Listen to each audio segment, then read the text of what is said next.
নমস্কার বন্ধুরা, আমি শর্মিলা লাহাস কিচেনে জানাই আপনাদের সকলকে স্বাগত। আজকে আমি আপনাদের সামনে নিয়ে এসেছি ভীষণ টেস্টি আলু সোয়াবিনের রসার রেসিপি। তাহলে চলুন চটপট দেখে নিই। প্রথমে আমি জলে সোয়াবিন আর একটা গোটা টমেটো নুন দিয়ে হালকা সেদ্ধ করে নেব। সোয়াবিন আর টমেটো সেদ্ধ হয়ে গেলে এবার কড়াইতে দিয়ে দেব তেল। তেল গরম হয়ে গেলে দিয়ে দেব কুচিয়ে রাখা পেঁয়াজ, সেদ্ধ করা টমেটো আর কাঁচা লঙ্কা। এই তিনটে সবজিকে দিয়ে খুব ভালো করে নাড়াচাড়া করে নেব।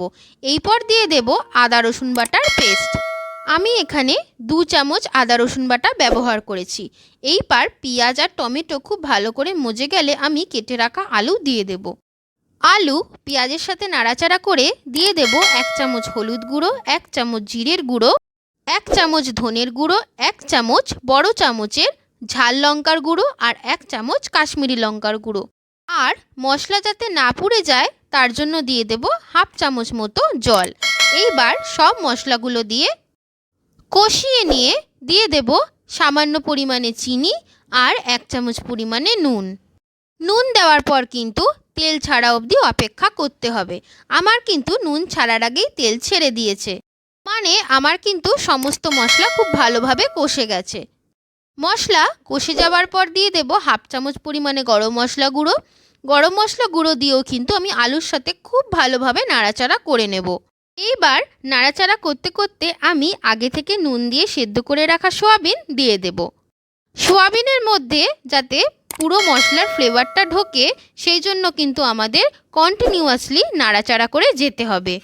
দেখুন সোয়াবিনের থেকে কি সুন্দর তেল ছেড়ে দিয়েছে। এইবার আমি দিয়ে দেব পরিমাণ মতো জল। জল দিয়ে ঢাকনা চাপা দিয়ে রেখে দেবো 5 মিনিট। 5 মিনিট পর ঢাকনা খুলে উপর থেকে ছড়িয়ে দেব ধনেপাতা কুচি আর 1 চামচ পরিমাণে গরম মশলা গুঁড়ো। ব্যাস তৈরি হয়ে গেল কিন্তু আমাদের সকলের ভীষণ প্রিয় রেসিপি সোয়াবিন আলু কারি বা সোয়াবিন আলু রসা। গরম গরম ভাত বলুন বা গরম গরম পরোটা বা লুচি বা খিচুড়ি, প্রত্যেকের সাথেই কিন্তু যাবে এই আলু সোয়াবিনের এই রেসিপিটা। আলু সোয়াবিনের এই রেসিপিটা যদি এই পদ্ধতিতে একবার রান্না করেন তাহলে কিন্তু সত্যি বলছি মাছ মাংস কোনো কিছুই আর লাগবে না। তাই চটপট বানিয়ে ফেলুন এই রেসিপিটা। আরও নিত্য নতুন রেসিপি দেখার জন্য কিন্তু চলে যেতে হবে ইউটিউবে আর সার্চ করে নিতে হবে লাহাস কিচেন চ্যানেলকে। আর সার্চ করে সাবস্ক্রাইব করে নিতে হবে আর হয়ে যেতে হবে ছোট্ট পরিবারের সদস্য। আজকের আমার এই আলু সোয়াবিনের রসার রেসিপিটা ভালো লাগলে অবশ্যই আমার ভিডিওটাতে একটি লাইক করে দেবেন আর কমেন্ট শেয়ার করতে কিন্তু একদম ভুলবেন না।